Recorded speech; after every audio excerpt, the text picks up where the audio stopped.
મિત્રો, હું મમતા ગોસ્વામી મારી ચેનલ મમતાની રસોઈમાં તમારું સ્વાગત છે। આજે હું તમારી સાથે શેર કરીશ મેથીના થેપલા। આપણા ગુજરાતીઓના મનપસંદ આ થેપલા બધાને આવડતા જ હોય છે, પણ મારા ઘરમાં આ થેપલા કઈ રીતે બને છે તે હું તમારી સાથે શેર કરું છું। આ થેપલા ખાવામાં ખૂબ જ ટેસ્ટી બને છે અને બધાને બહુ જ ભાવે તેવા બને છે।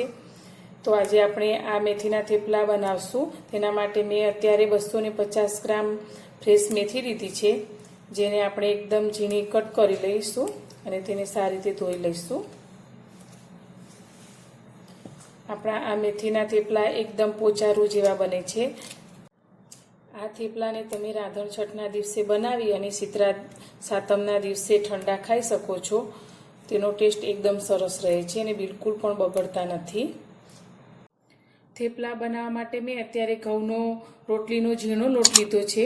અત્યારે હું વધારે ક્વોન્ટિટીમાં બનાવું છું એટલે મેં લોટનું પ્રમાણ વધારે રાખ્યું છે। તો એક મોટો વાટકો ઘઉંનો લોટ લીધો છે, સાથે તે લોટનાથી અડધાથી પણ થોડો ઓછો એવો બાજરીનો લોટ એડ કરીશું।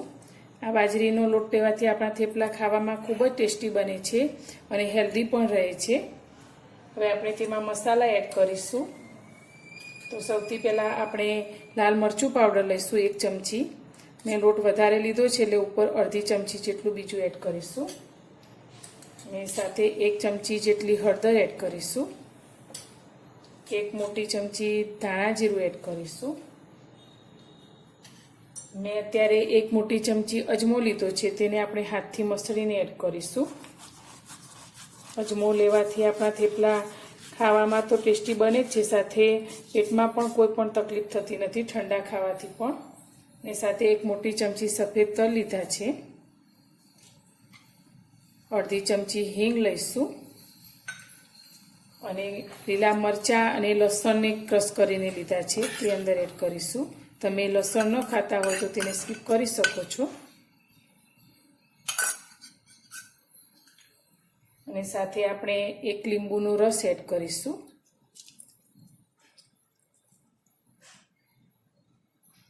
આ થેપલા આપણે આ બધા મસાલા સાથે બનાવશું એટલે ખાવામાં તો ટેસ્ટી ખૂબ જ બનશે અને આ ઠંડા પણ બગડશે નહીં।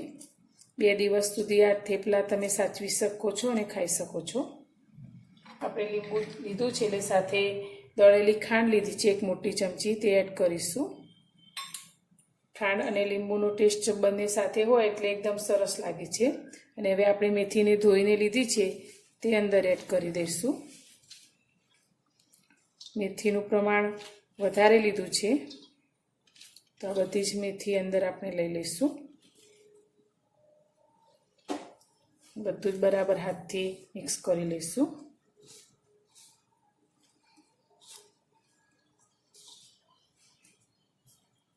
આપણે સ્વાદ પ્રમાણે 2 ચમચી મીઠું એડ કરી દઈશું।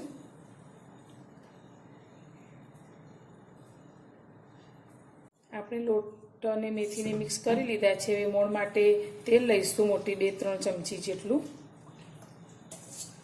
આપણે ઘઉંનો લોટ લીધો છે એટલે તે પ્રમાણે મોણ એડ કરીશું। હવે આમાં આપણે પાણી એડ કરી અને એકદમ સરસ એવો જે રીતે આપણે પરાઠાનો લોટ બાંધતા હોય તેવો લોટ બાંધીશું। બહુ કઠણ પણ નહીં અને બહુ ઢીલો પણ નહીં, એ રીતનો।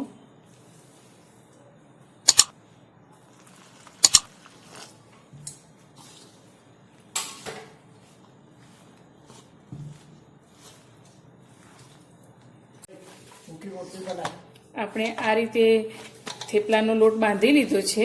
હવે તેમાંથી આપણે થેપલા બનાવશું। થેપલા કઈ રીતે શેકવા એ રીતે આપણે જોઈશું, જેથી લાંબો સમય સુધી આપણે સાચવી શકીએ। આપણે બાંધેલા લોટમાંથી આપણે આ રીતે લુવો લઈ લઈશું અને તેને થોડાક ઘઉંના કોરા લોટમાં લઈશું, જેથી વણતી વખતે બિલકુલ ચોટે નહીં। હવે એક સરસ આપણે થેપલું વણી લઈશું। બહુ એકદમ જાડું પણ નહીં વણીએ અને બહુ પાતળું પણ નહીં વણીએ, એ રીતનું થેપલું વણીશું।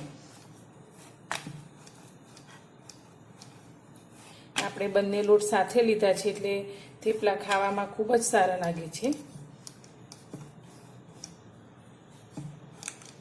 તો આપણું થેપલું વણાઈ ગયું છે, તો હવે તેને આપણે શેકી લઈશું। ગેસ પર આપણે એક તવીને ગરમ કરવા મૂકી છે, તો તેમાં થેપલું લઈ લઈશું।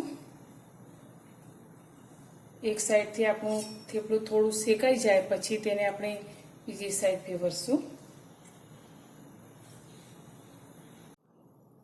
થેપલું આપણું એક સાઈડથી થોડું ચડી ગયું છે તો આપણે આ રીતે બીજી સાઈડ ફેરવશું. અને હવે તેની ઉપર આપણે 1 ચમચી જેટલું આ રીતે તેલ લઈશું. અને આ રીતે આપણે તેલ લગાવીને બંને સાઈડથી આપણે સારી રીતે થેપલાને શેકી લઈશું. આપણું થેપલું બંને સાઈડથી સારી રીતે શેકાઈ ગયું છે તો તેને એક પ્લેટમાં લઈ લઈશું. અને આ રીતે આપણે બધા થેપલાને બનાવી લઈશું. તૈયાર છે આપણા મેથીના થેપલા. આ થેપલા બનાવવાની રીત મારી સારી લાગી હોય તો વિડીયોને લાઇક અને શેર કરજો અને મારી ચેનલ પર નવા હો તો ચેનલને સબસ્ક્રાઈબ કરજો.